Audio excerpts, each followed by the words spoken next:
Teman-teman, idealnya suatu kebijakan seharusnya dijalankan sesuai dengan sistem yang sudah ditetapkan ya. Akan tetapi terkadang pada prosesnya, harapan seringkali nggak sesuai dengan kenyataan ya teman-teman. Ketika harapan tidak sesuai dengan kenyataan, maka akan timbul masalah.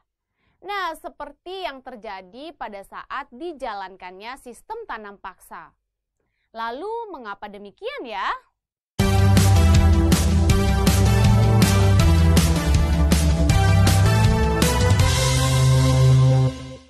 Teman-teman, idealnya suatu kebijakan yang diterapkan memuat berbagai ketentuan dan aturan. Sama halnya ketika diterapkannya sistem tanam paksa di Nusantara. Saat diterapkannya sistem tanam paksa di Nusantara, pemerintah Belanda pun telah menetapkan beberapa peraturan terkait tanam paksa tersebut. Lalu apa saja ya peraturan dalam sistem tanam paksa tersebut? Teman-teman, peraturan sistem tanam paksa menurut Indis Stadsblad nomor 22 tahun 1834 adalah sebagai berikut. Yang pertama, akan diadakan perjanjian-perjanjian dengan rakyat, di mana rakyat akan menyerahkan sebagian dari tanah pertaniannya atau sawah untuk ditanami tanaman yang hasilnya nanti cocok bagi pasaran di Eropa. Nah, kedua, tanah yang diserahkan itu adalah 1/5 dari luas tanah pertanian suatu desa.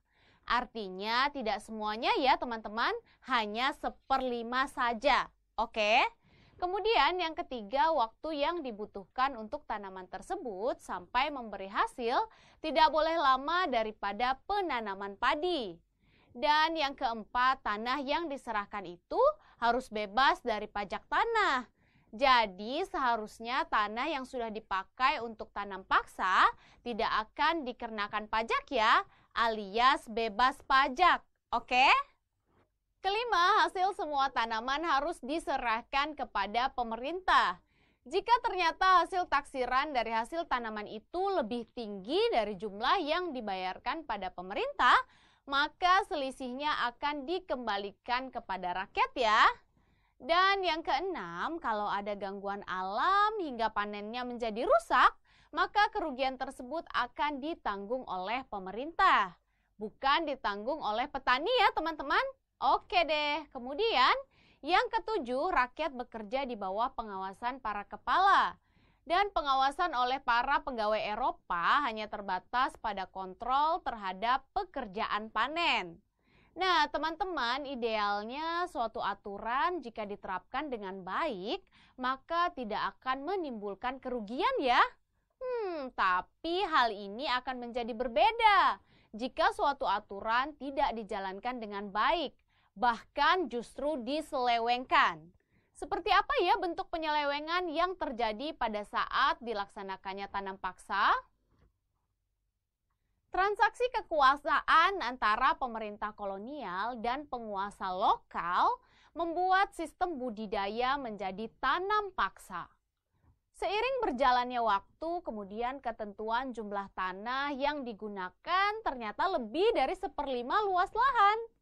Dan penyelewengan ini dilakukan oleh para bupati dengan tujuan agar mereka memperoleh lebih banyak bonus persentase penjualan tanaman dagang.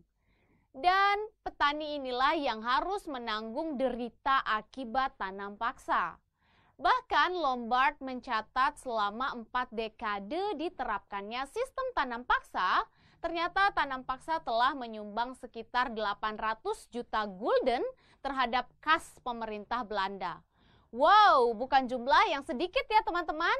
Dan hal ini juga mendapat tentangan dari para kaum liberal. Roman Max Havelaar yang ditulis oleh Multatuli menggambarkan dengan jelas penindasan yang dialami sekaligus ketidakberdayaan para petani Jawa.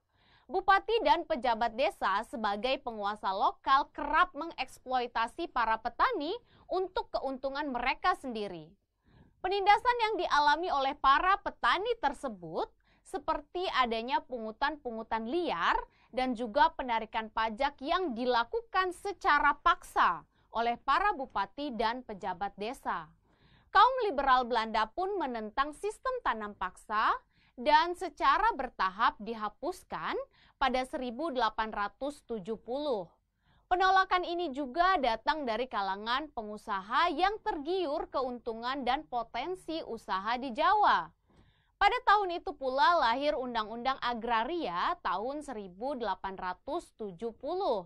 yang kemudian mengatur sistem kepemilikan tanah negara seraya memberikan peluang masuknya modal swasta. Nah, teman-teman, kita sudah tahu ya kalau sistem tanam paksa dijalankan tidak sesuai dengan peraturan yang sudah ditetapkan, sehingga mengakibatkan penderitaan bagi rakyat pribumi saat itu. Lantas, bagaimana ya dampak dilaksanakannya sistem tanam paksa tersebut?